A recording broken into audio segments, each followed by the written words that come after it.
বাবা ছোট্ট একটি শব্দ, কিন্তু তার মাঝে রয়েছে অনেক উদারতা, অনেক ভালোবাসা, অনেক নিঃস্বার্থ ত্যাগ তিতিক্ষা, যাহা আমরা পর্যবেক্ষণ করলে প্রতিনিয়ত দেখতে পাই। বাবা আমাদের জীবন নিয়ে অনেক ভাবতেন।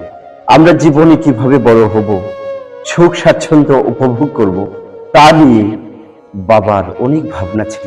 আমরা এক প্রতিষ্ঠান থেকে আরেক প্রতিষ্ঠানে কিভাবে ভালো পড়াশোনা হবে, তা নিয়ে সর্বক্ষণ ভাবতেন। কিন্তু কিন্তু বাবা তো ছিলেন দিনমজুর, পরিবারের এতগুলো সদস্য নিয়ে, মাকে নিয়ে এভাবে আমাদেরকে আগলে রাখতেন। আমাদের জীবনের কত বায়না, আমাদের জীবনের কত চাওয়া পাওয়া পূরণ করেছেন। পড়াশোনা ছাড়াও চিকিৎসা সেবা, প্রতিদিন খাবার দাবার সহ আরো কত কি বায়না পূরণ করেছে আমাদের বাবা মার জন্য। অনেক অনেক ভালোবাসা। তুমি তুমি হয়তো দেখেছ, তোমার ঘরে যে আলমারি রয়েছে, শোকেস রয়েছে, ওয়ার্ড্রোব রয়েছে, সেখানে দেখো মায়ের কত কাপড় চোপড়, সুন্দর সুন্দর কাপড় চোপড় সাজিয়ে গুছিয়ে রেখেছে, যা দিয়ে মেয়েরা পরে পরে এদিক সেদিক ঘোরাঘুরি করে, রং ঢং করে। কিন্তু কিন্তু তোমার বাবার কয় সেট শার্ট রয়েছে, প্যান্ট রয়েছে, কয় জোড়া জুতা রয়েছে, আমার জীবনের বাস্তব চিত্র। যখন শপিং এ গেলাম, পোশাক আশাক সবকিছু কেনাকাটা শেষ করার পর যখন বলি বাবা তুমি কিছু কিনবে না, তখন বাবা বলতো আরে বোকা, সময় কম, কত সময় পার হয়ে গেছে, ওখানে যেতে হবে, সেখানে যেতে হবে, তাড়াতাড়ি চলো। আসল কথাটা কি জানো?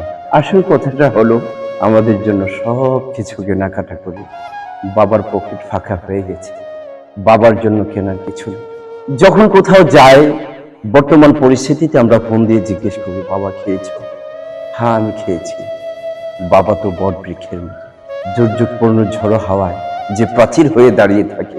যখন আকাশ থেকে বিদ্যুৎ গতিতে শিলা বৃষ্টি হয়, বাবা তখন আমাদেরকে আগলে ধরে নিচের দিকে পানি মুছে বলে আমার জন্য ভেবো না, আমি অনেক ভালো আছি, তোমাদের যেন কোনো কষ্ট না হয়।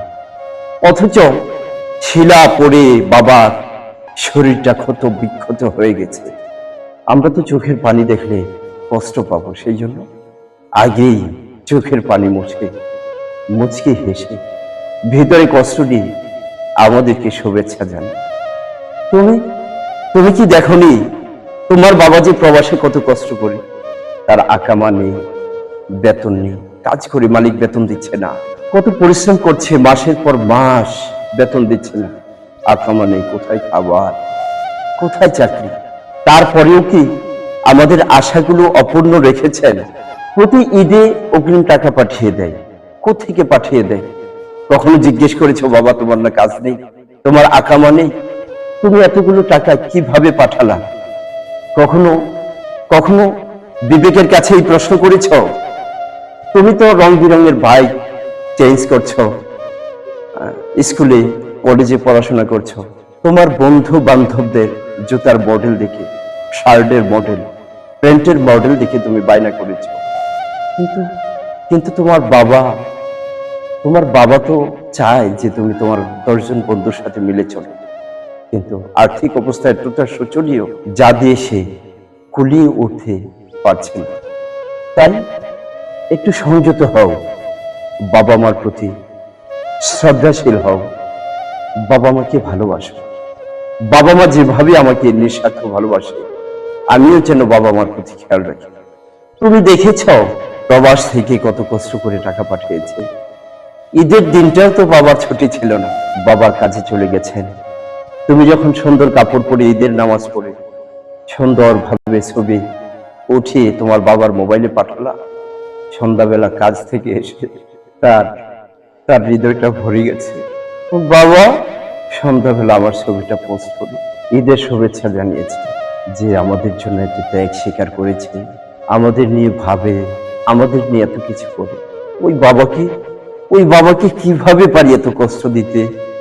নবীজি সাল্লাল্লাহু আলাইহি ওয়াসাল্লাম বলেছেন, হে আমার উম্মত শোনো, দুটি শাস্তি রয়েছে, যে শাস্তিগুলো আখিরাতে তো পাবা, দুনিয়াতেও তা ভোগ করে যেতে হবে। 1 নাম্বার, কারো উপর জুলুম করিলে।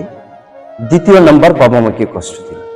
তাই তো আল্লাহ রাব্বুল আলামিন বাবা মাকে শ্রদ্ধা জানিয়ে কোরআনুল কারীমে বাবা মার জন্য আলাদা দোয়া করতে আয়াত নাজিল করেছেন, রব্বির হামহুমা কামা রব্বায়ানি সগীর।